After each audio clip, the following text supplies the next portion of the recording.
Ya, teman-teman, wassalamualaikum warahmatullahi wabarakatuh. Salam sejahtera untuk teman-teman semua. Teman-teman, kembali lagi di cerita novel romantis. Ya, teman-teman, semoga bisa menghibur teman-teman semua. Oke, kita gaspol.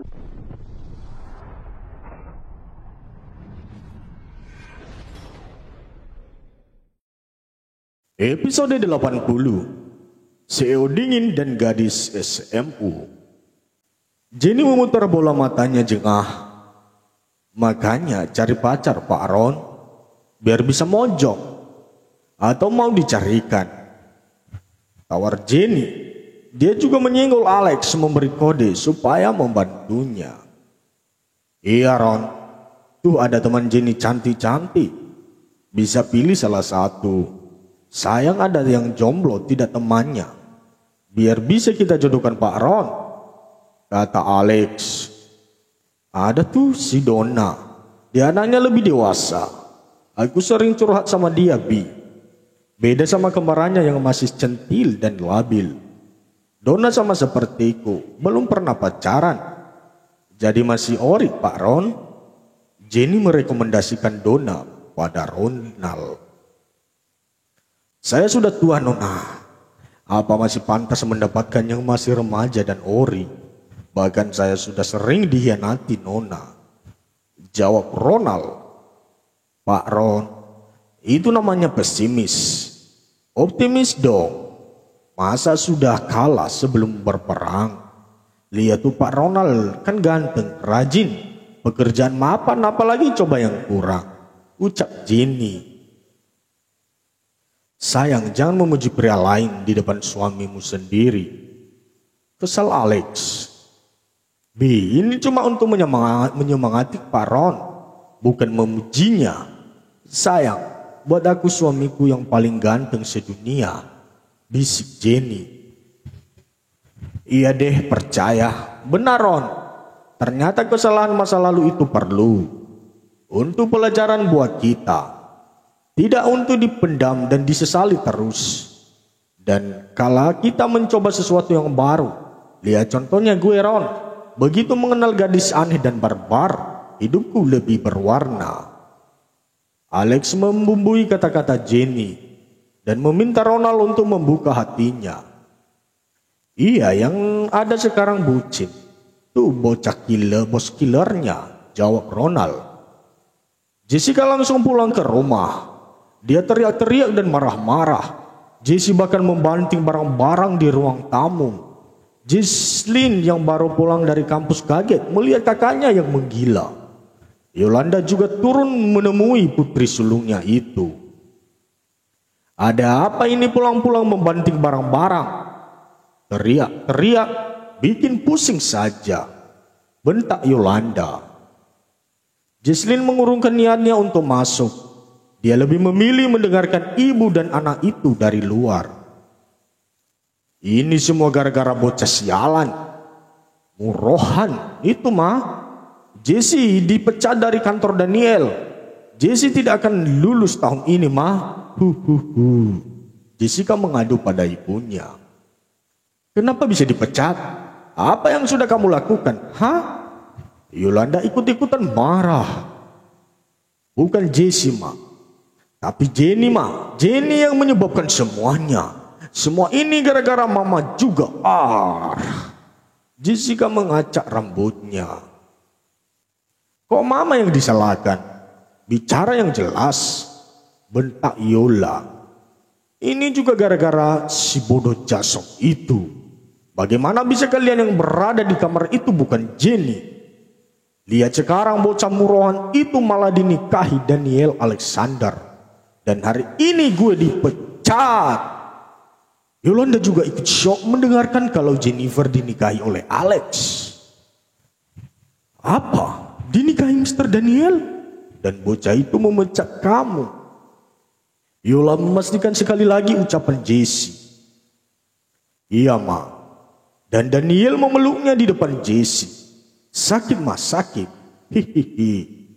Tangis Jessica juga mulai terdengar.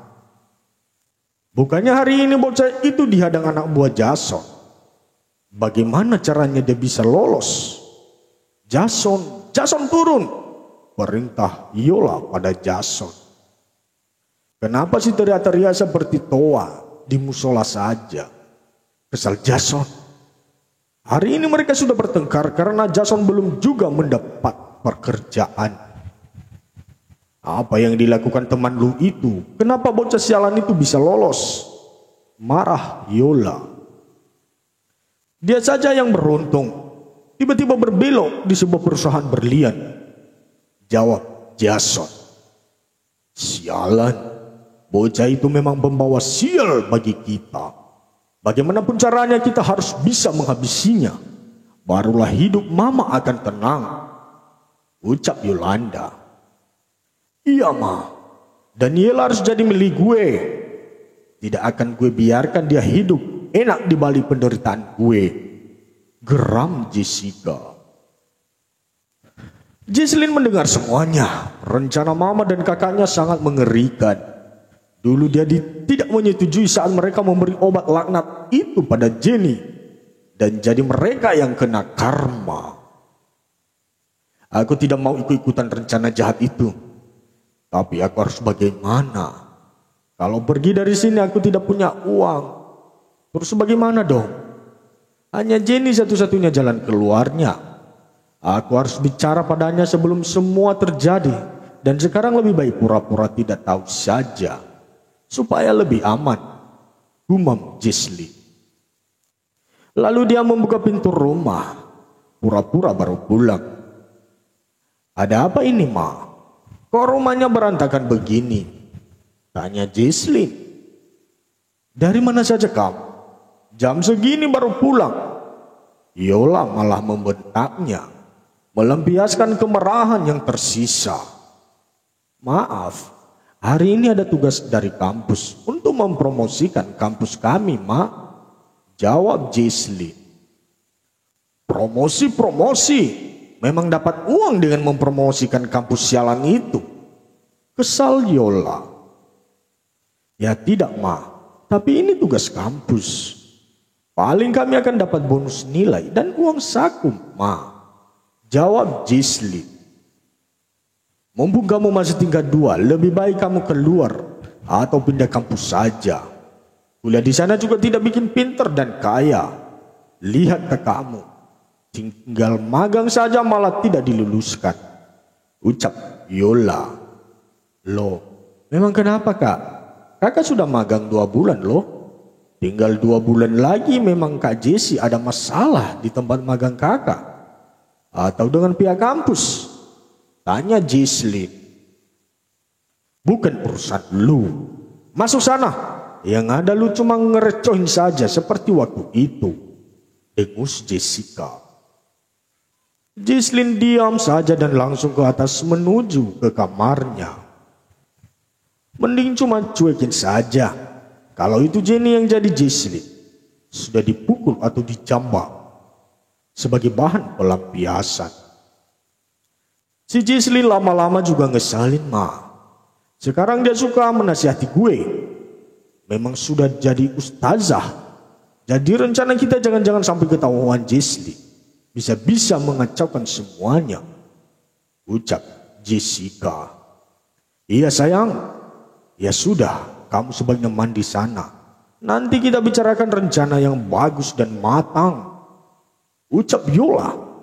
Kembali ke Alex. Sesampainya di rumah Alex memerintahkan Ronald untuk menyelidiki geng motor yang tadi membuntuti Jenny. Ron, lu bantu gue mencari tahu geng motor yang tadi menghadang Jenny. Tadi siang nyawanya terancam. Dia dicegat segerombolan geng motor dan terus dikejar. Untung segera sampai di kantor. Gue takut kalau itu utusan ibunya atau si Soraya. Ucap Alex. Ya Allah, ribet amat hidup kalian. Ada saja masalah tiap harinya. Mana pelakor juga di mana-mana. Sindir Ronald. Ini juga bukan keinginan gue. Mereka saja yang terlalu terobsesi bahkan membahayakan nyawa orang lain. Jawab Alex. Kedua pemuda itu langsung menuju ke ruang kerja. Alex mencari tahu penguntit Jenny. Alex dan Ronald mulai menyadap CCTV jalan raya di sepanjang jalan, mulai dari pengadilan sampai kantor. Episode 81. Alex mendapati sekitar 6 motor terus mengejar si merah. Untung istri kecilnya itu punya skill di atas rata-rata. Alex dan Ronald mencari tahu dari geng mana mereka. Ron, ternyata itu teman-temannya si Parasi Jason. Lu hubungi Jody untuk membereskan semuanya tanpa ada sisa. Kalau dibiarkan terus, para sampah ini akan mengganggu ketenangan masyarakat. Lalu hubungin Liza, juga minta dia merayu Jason, buat rumah tangga itu berantakan. Enak saja mereka masih bisa hidup enak setelah menyakiti istri dan papa mertua gue. Awasi juga pergerakan kedua kakak Jenny, terutama si Jessica. Sepertinya orangnya nekat. Alex meminta Ronald untuk menghubungi orang kepercayaan mereka yang bergerak di bawah tangan. Siap bos, laksanakan, jawab Ronald. Oke, good. Kita makan malam saja dulu di sini. Sepertinya istri kecil gue sudah selesai masak. Baru lo boleh balik, ajak Alex. Pagi ini drama pusing Alex kambuh lagi. Bahkan dia mual dan muntah-muntah. Tapi anehnya ini cuma terjadi sesudah subuh saja. Dan akan sembuh setelah Alex mandi. Bi, sebenarnya kamu kenapa sih? Sudah beberapa hari ini, setiap pagi akan pusing, mual, muntah seperti wanita hamil saja. Ceplos Jenny. Kamu benar sayang? Atau jangan-jangan istriku hamil lagi? Junior juga on the way ke sini, jawab Alex sambil mengelus perut istrinya. Sayang, kapan terakhir kamu menstruasi? Tanya Alex. Kapan ya? Kira-kira seminggu sebelum kita menikah. Setelah kejadian malam itu esoknya aku head. Sampai sekarang belum. Tapi memang siklus bulananku tidak teratur, Bi, jawab Jenny. Kita menikah sudah 1 bulan lebih, 3 hari sayang. Berarti kamu telat. Kalau dihitung dari tanggal terakhir kamu mens, kamu terlambat lebih 10 hari. Terkadang mamaku itu sucinya cuma 20 sampai 21 hari. Kita ke dokter yuk, ajak Alex dengan lembut sambil memperhatikan istrinya memakaikan dasi padanya. Malu Bi, lagian kalau aku hamil, kan yang seharusnya muntah-muntah itu aku, bukan kamu. Atau Hubi yang hamil, Jenny malah cengengesan. Alex mengacak rambut Jenny dengan gemes. Rusak nih rambutku Bi, cemberut Jenny. Alex mengambil sebuah sisir dan mendudukkan istrinya di kursi meja rias.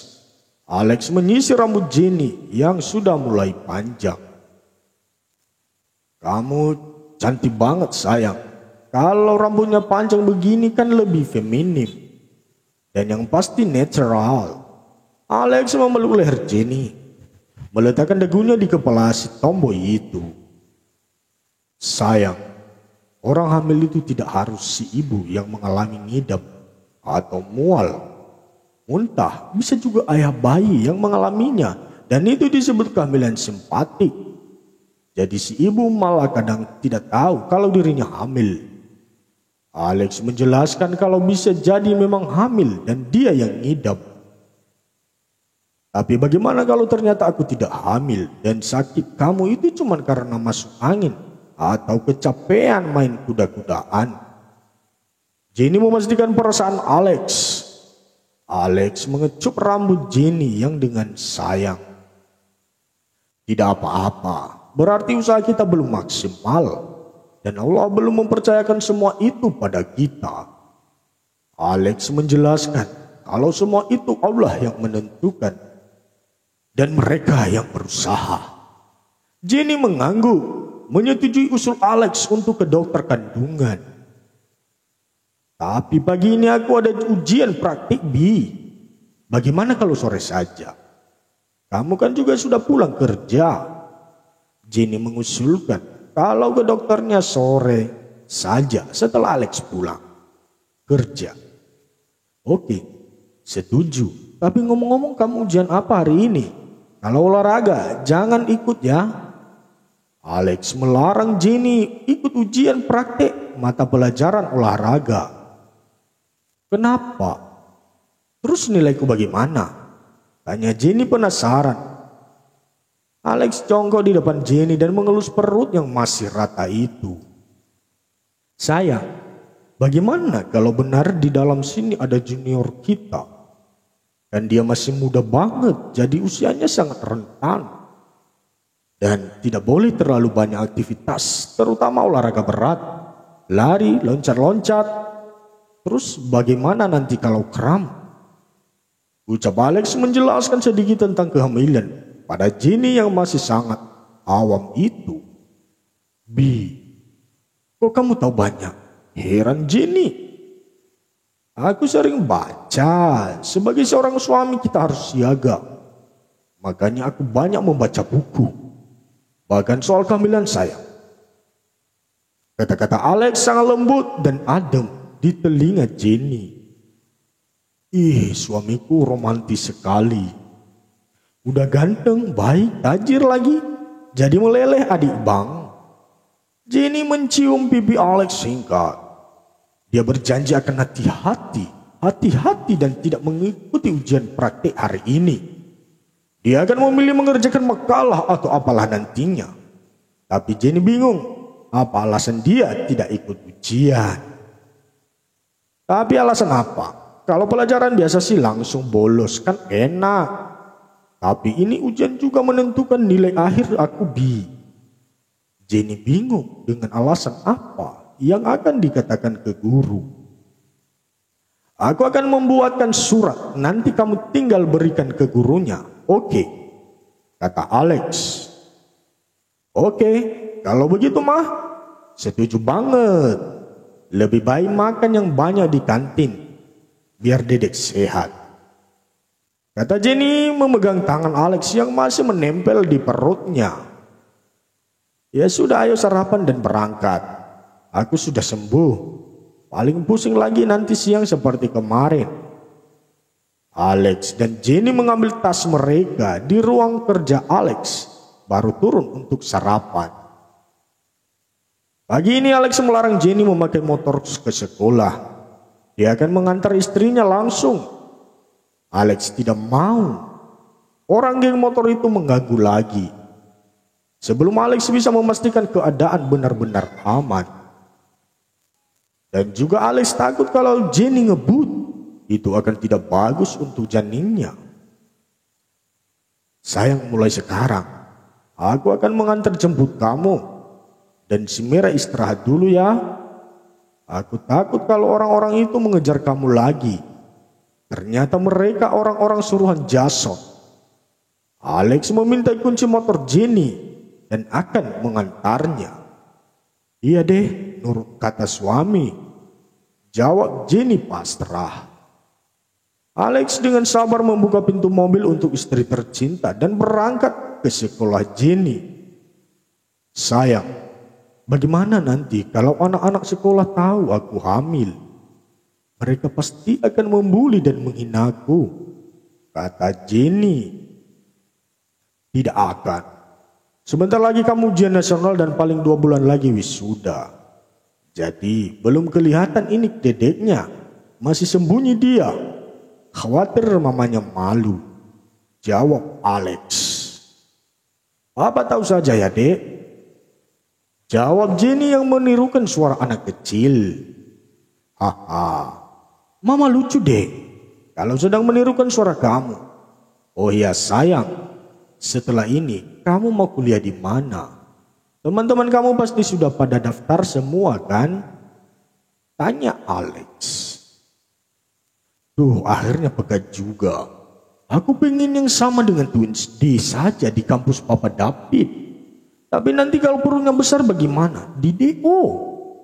Penasaran Jenny. Oh tidak sayang, wanita hamil boleh keluar kuliah. Nanti akan ambil cuti kalau mau melahirkan. Alex juga menjelaskan walau sudah menikah dan hamil masih bebas kuliah.